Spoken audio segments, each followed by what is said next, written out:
Hi there Gemini, welcome back to Wild Lotus Tarot. This is going to be your intuitive weekly reading for December 21st through to the 27th. So Gemini, let's see what is on the cards for you. And today I have a different plant companion. My normal one, Chico, I forgot to water yesterday, so he's downstairs having a drink and I've got this one here. So I felt really bad. I got up here this morning, it's like 33 degrees Celsius here and Chico was wilted. So new plant, new look, let's get going. I'll be getting started with the Work Your Light Oracle as per usual, Gemini, then using the Moonchild Tarot for an overarching tarot energy, getting out the tarot positions with the Rider-Waite and clarifying with the Star Child Tarot here. As you may know, my favourite cards come from Danielle Knoll, one deck here, the Akashic, Starseed Tarot, the Moonchild Tarot, and the Work Your Light Oracle is illustrated by her as well. All the links for the decks are below the video here. And I will be doing a giveaway early next year with a beautiful print from Danielle as well. So you can have some of your very own if you're lucky enough to win. I have got Council of Light, Divine Orchestration, Gemini, and Helpers in the Subtle Realm. This is one of my favorites in this deck because it really means that stars are aligning and things are coming together for you. Sometimes we have a period where it feels like nothing's happening in our life, like we're out in the desert or we're out to sea. The soulmate's not showing up, the work opportunities have gone flat, and there's just not a lot going on. And this card really says just have faith, keep hope, keep the hope, because sometimes it's really like things are happening behind the scenes, the stage is being set, and we must trust in that divine plan, okay? What we can do to kind of help that along is if there is anything that really is out of alignment that we might be doing or involved with, that just does not feel like a full body yes, then we start moving away from that. It sends our spirit team the sign that we're actually ready for the next step. So stars might be aligning for you, Gemini. Let's see what the overarching tarot energy is for Gemini, please. Okay, here it goes. Eight of Swords. Yeah, I mean, this card here is known as the kind of mental prison card, sorry guys, but it really is about that overactive mind. You are an air sign, you have that kind of power of the intellect, but we want to make sure that it doesn't tip over to consuming us, the overthinking, the overanalyzing and all of that energy, because what happens when we're consumed in mind and thoughts and ego, we are not actually in the intuitive centers. On the Rider version of this card, we see a lady who is bound across that third eye, the heart and the gut, meaning that by being consumed by our thoughts, we can't access the deeper intuition that might be coming through our own wisdom or from source through us. So we really want to make sure that we can release that. How do we do that? Meditate, walk in nature, just more time being rather than doing. Seeing the thoughts, just allowing them to pass by like clouds, guys, but not getting engaged in them. Of course, we're going to have the thoughts unless we're an enlightened master. So it's not about removing the thoughts. It's about not getting caught up in the stories and the scripts. It's time to liberate yourself from that. There is a path out of that. So let's see what the tarot positions have to say for you, Gemini. We've lost a candle, sorry. I will be giving these a shuffle until the first one comes out, Queen of Pentacles. And then going for the other ones here, Current or Focus Energy, Gemini. Queen of Pentacles links to Capricorn in the Minor Arcana. Temperature is going up in here, guys. I'm upstairs, don't have the aircon on. It's going to be about 35 Celsius here today in Melbourne, Australia.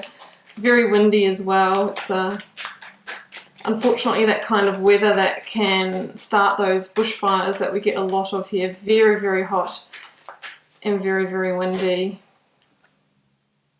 Windy enough to push the Wheel of Fortune, maybe. Love that energy, guys. Let's get the outcome or result. So maybe the winds are picking up in your life, Gemini. Maybe you're feeling the shift after a period where you didn't for a while. I generally can feel when those shifts are coming into my life. Can you feel them when they're coming into yours? When you need to end a big karmic cycle and go through to your next. Four of Cups at the bottom of this deck. Let me get the clarifiers for you, Gemini.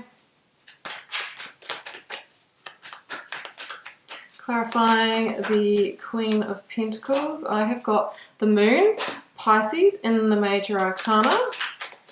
Clarifying the Wheel of Fortune, I have the Two of Pentacles, called crystals in this deck.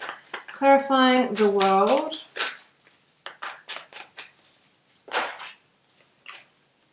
Seven of Pentacles and the Eight of Pentacles. Yeah, I mean, we have a theme here of finding fulfillment here, really focusing your energy in a new direction, maybe giving up what kind of feels like the mundane as well. The Fool, Starseed, I knew it. There is a really big direction here, guys, but we're going to have to release, of course we have to release something in order to gain something else. Okay, where to start? Well, I might start here actually with the Moon. I mean, it is in the recent past position, energy of Pisces in the Major Arcana. The Moon can speak of different things, and I'm pulling this right now because I'm doing this reading actually, guys, on Monday the 14th of December. And, you know, this is basically, well, it's not basically, it is, sorry. This is the total solar eclipse and new moon in Sagittarius that is happening today.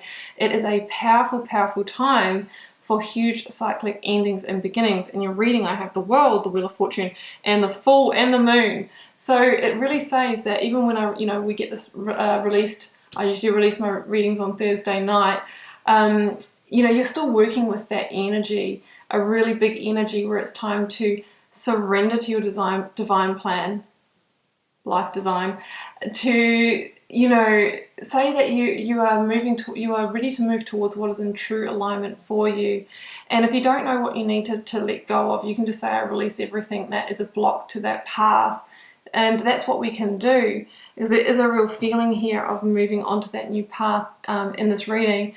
The Moon is generally about hidden blessings. It's also the energy that can reveal truths or secrets from your own subconscious or around you as well. That kind of might be a bit of a missing piece for you. So be on the lookout for that, around this early in the week when this reading comes out, because we're still working with that Moon energy. And I'm just going to go kind of a little bit intuitively here because that's what I'm being called to do. We've got the Four of Cups and the Two of Pentacles here, and I really feel that you are being asked to really consider fulfillment in your life, the areas that you do have fulfillment, the areas that you don't have fulfillment, and starting to move towards what lights you up. We have confusion, instability, or indecision around life paths at the moment with the Two of Pentacles. That's the Juggler card from the Rider-Waite, and it can mean that we're just feeling a bit unsteady. We're not too sure what direction to go in. But one thing we do know is that we're a little over where we're at. Some of you might be really bored in a job, feeling a little apathetic in a relationship, and just feeling like it's time to take your energy in another direction, because there's a feeling of stagnancy here, right? But you can see in the Four of Cups, the person that has retreated their energy from the present situation is focused on those three cups in the foreground. And three is the number of creation, of dreams and manifestations in the tarot. So it says there's a bigger dream wanting to unfold here. Will you move something over to grand cyclic completion with the World in order to change your path here? And I feel like that is the indecision. That is what we're trying to make up our mind. But at the moment we're in the duality.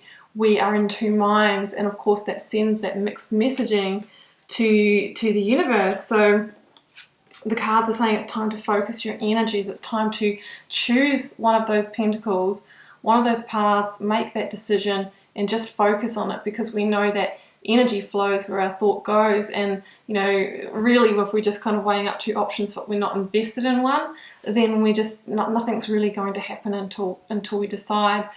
Linking to Capricorn in the Minor Arcana. Sorry, I'm seeing my hair's going everywhere. I do have a mirror here. It always does that. It doesn't matter how I do my hair for these videos, I can't keep it under control. So the Queen of Pentacles here, it's really about, that link to the Devil energy. And The devil energy for me is anything that is limiting you or holding you back in some way. And it's really asking you to rise above that. So in what way are you limiting yourself from allowing a new beginning into your life? Have you been self-sabotaging new paths? Have you been buying into the self-limiting beliefs, the feeling like a victim, or the over-analyzing and being all thought and no action? It can be that. It's really time to liberate yourself from that and take the practical, methodical steps of the Queen of Pentacles towards that new beginning. So that's what I'm feeling there.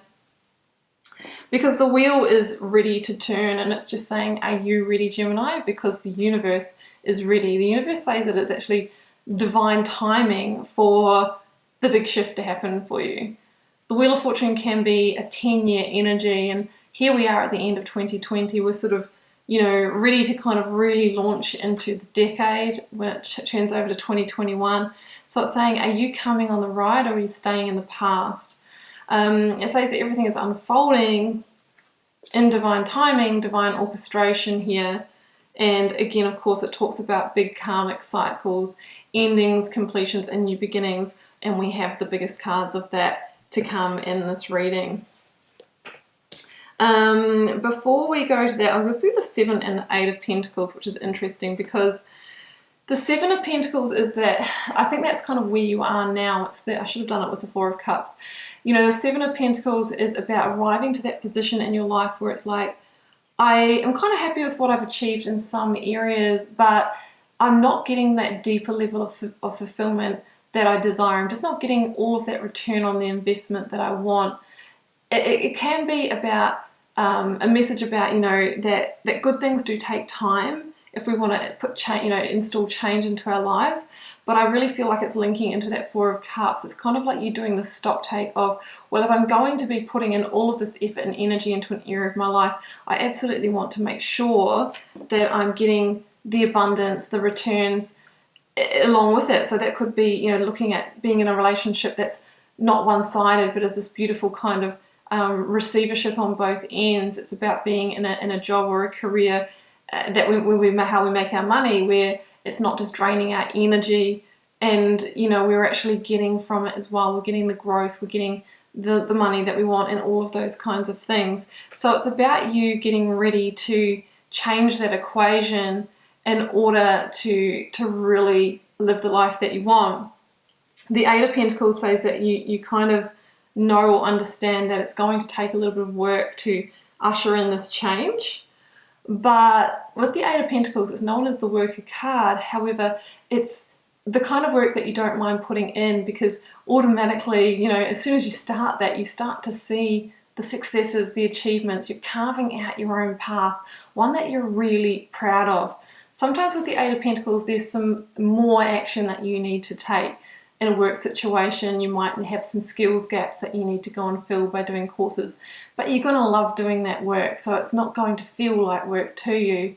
In a relationship sense, it can be the work of, okay, I need to release one, I need to do some development work on myself, and then I need to put myself out there again. It says that there is quite a bit of an inspired action to come, but it will be absolutely worth it. Well, the 10 of Cups is poking up here too.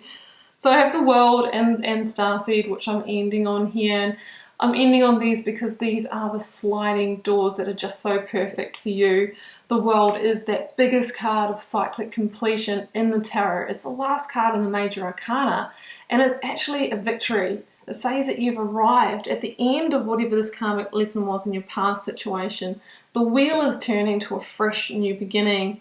And that dancer is getting ready to go with ease and flow into the next chapter, not holding on, not staying in situations beyond the use by date, but just going, you know what, I acknowledge that, this is done, and I'm moving on to my next big thing, despite the vulnerability that I'm feeling right now. And Starseed, or the Fool, is the new beginning, the fresh new start that happens at any stage of your life. Doesn't matter how old you are, or how set you thought you were, or you really thought you were in your forever home, forever place, forever job. Sometimes change is upon us when we didn't expect it, right? But it's the universe trying to divinely orchestrate things for your best path. So that is the Fool, and it's about maybe taking a leap of faith on a new beginning and trusting that process, trusting the journey, even though you don't really know where it's going to head, where it's going to end up, what that final destination is, Gemini. You're being encouraged to take some kind of leap of faith because that wheel is turning. What's going to be important is to push through the fear barriers, not overthink, overanalyze, otherwise you're going to keep yourself stuck. You're going to stay exactly where you are. I've got the 10 of Cups showing itself to me here, so it says that you're moving into greater realms of fulfillment. No, it's not all going to happen in a week, guys, but you know, these energies extend beyond that, and we're going through a very climactic time of the year, so I find that the stakes get higher and things start heightening. This is the time of the year that we're encouraged to really wrap up the cycles that need to be wrapped up so that we can begin manifesting the new with the new year energy. Okay, Gemini, well, I'm going to leave it there, and I do hope you enjoyed this reading. Do keep in mind it's a general reading for the collective. It may or may not resonate for you. If you're called to share, please do leave me a comment. I do read them all, guys, and I try to respond to as many as I can. It helps me get to know you guys, connect with your energies, and see what's happening out there in the collective. And whatever you celebrate, Gemini, I'm wishing you very happy and safe holidays, although I will probably see you for one more reading next week. I will be going away for a week, so I'm not too sure yet, but I will see you again very, very soon. Bye for now.